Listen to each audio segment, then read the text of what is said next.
Hello, I'm BX Toycat and welcome back to another video. Today I'll be teaching you how to make a mob-proof wall and indeed a mob-proof house inside Minecraft, because I'm sure a lot of you have run across the issue where you're trying to make a wall around like a village or just around something, or you just want to have a house which has an open top roof so you can let the moonlight in, but instead what ends up happening is zombies break down your door or spiders climb over your fence and they end up killing you and you realize, why did I even have the wall if stuff can get through anyway? So today I'm going to be teaching you how to make a wall which is resistant to every single hostile mob in the game, and in fact that even if you want it to be the non-hostile mobs too. So that's what we're doing today. Please do like it if you do like it, because it helps out the channel a lot and lets me want to see more stuff like this. But let's get straight into the video, shall we? So let's start with the wall you'll probably have if you're new to Minecraft. You're thinking, this will be pretty smart. If we just have 2 blocks high, then no mob can get past it, because all of the mobs are 2 blocks or lower, right? But the reality behind this store is, even though it does protect you from skeletons and from creepers, because you just run through, shut the door, and you're like, aha, now you can't get through. I can see you, look how upset you are. But although it protects you from both of those mobs, it doesn't protect you from a host of others, including zombies, which can break down wooden doors, including spiders, which can climb over the fences,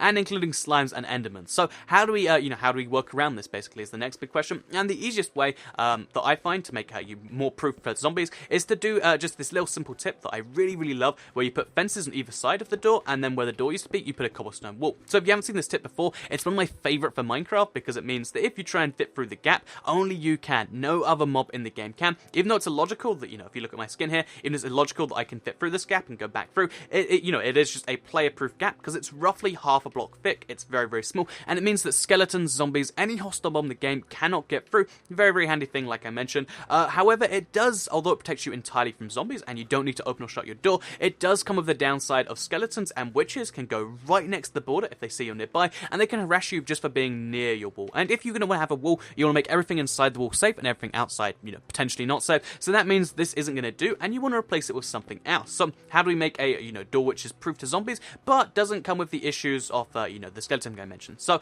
although you can use an iron door or something like that and activate it with redstone, my favorite solution is to use the fence gate, because even though it's made out of wood and it can blend with your wood wall in this example, it still has the big advantage of zombies haven't worked down quite how to break it yet. So you can have a simple door like this, which is it looks kind of comical that there's this big gap here, but it means that nothing can actually make its way through here, because even though you might think, oh well, the skeleton can shoot through there, right? The skeletons can't shoot while they can't see you, and even though they can technically see you, they can't properly shoot you from here unless they go down a block, which shouldn't happen most of the time, but we'll go into that in a second. So yeah, now you've got a house which is proof from creepers, you've got one which is resistant to skeletons, and you've got one resistant to zombies. But next up we have to worry about the slimes and the spiders, because slimes obviously can just jump over the wall, and spiders can climb against any wall and just go to the top. So even if we have a wall which is 50 blocks tall, eventually if the spider wanted to, he could climb up. Obviously he'd stop at some point, because 50 blocks is enough where he stops being within range of you. But for this example, we do need to still work through that issue. And my favorite workaround is to make your wall out fence, which is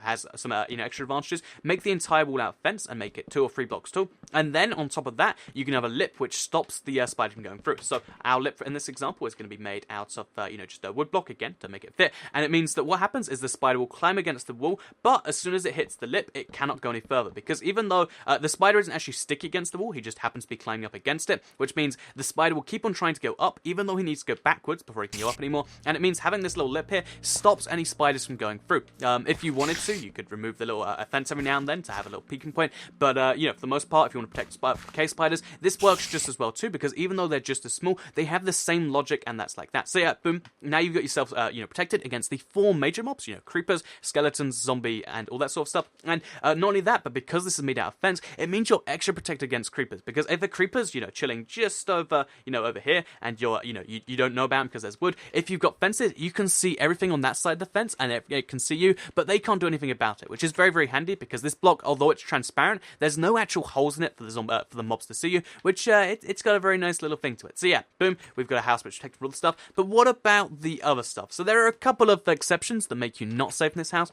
The first one is Endermen. So Endermen, although they can only grab blocks on the level they're on, if they somehow find a way near your house, or there's like an explosion, or something happens where, like this block is vulnerable, it means they can actually pick up these blocks around here, which means that if it picked up this block, then all the skeletons would be able to see into your house, they'd be able to terrorize your people, and they might just kill you. Or, they can actually eventually make a tunnel underneath, and that sounds pretty bad. So basically, Endermen can pick up gravel, and they can pick up dirt, but there's a bunch of blocks they cannot pick up, and just make sure around, the edge, just to be extra safe, you have a strong block, so it's likely to be blast resistant, and you have one which is, also going to have the nice advantage of not being able to be picked up by Endermen. So stone is one of my favorite examples of a block that Endermen can't pick up, but it's pretty handy like that. So you just place stone around here, and boom, just like that, you've worked out a way to stop the Endermen getting in. And just in case you're worried about the Endermen tunneling out because they come in and they pick up the blocks, you can do the same thing just over here. And just like that, even though it has this weird pattern to it, it's kind of your Enderman resistance force field. I mean, it's not a force field, but you can print it as, and boom, just like that, you've fixed another mob. However, you're still not quite solved here, because even if you've torched up the entire inside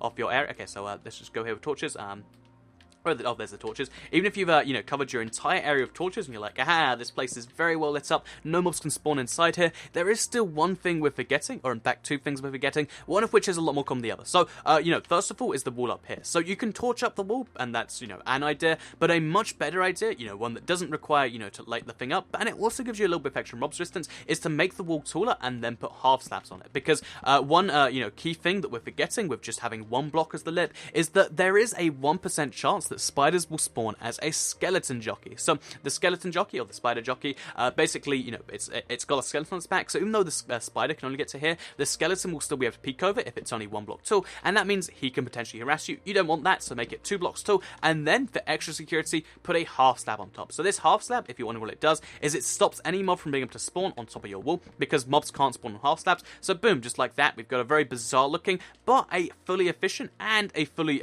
visible for us, but not for mobs wall. Very, very handy indeed, right? And that is protection from every single mob you might just care to think of. Technically speaking, if we wanted to go from, all the dangerous mobs to all of the mobs, we can technically, chickens, endermites and silverfish can get through this. So if you really want to go the next level of security, you can place a oak fence gate here. Well, obviously you want to do that in the right direction. You can place an oak fence gate there, and just like that, you're protected from every single mob in the game. Now, if you just make this fence go all the way along and cover your village, boom, you've made yourself a mob-proof fence, and you can have a mob-proof house. You can have a house which lets in the moonlight, lets in the sunlight, and does all these awesome things by doing this like this. So yeah, that's a mob-proof wall for you, protects you against every single hostile mob you'll find in the overworld. I hope you did all enjoy it, and I hope this wall does help you out. Let me know if you're going to use it, because I think it's pretty cool. You can do the same thing if you're wondering by using, you cobblestone walls if you really want to. You can do a bunch of different cool things with this if you want. But yeah, if you do like the video, please do like it and let me know. Share if you really liked it, and subscribe if you're new around here. I make videos like this every single day on my channel, and if you subscribe, you'll see them all daily on your homepage. Thank you for watching, have a nice day, and I'll see you all in the next video. Goodbye.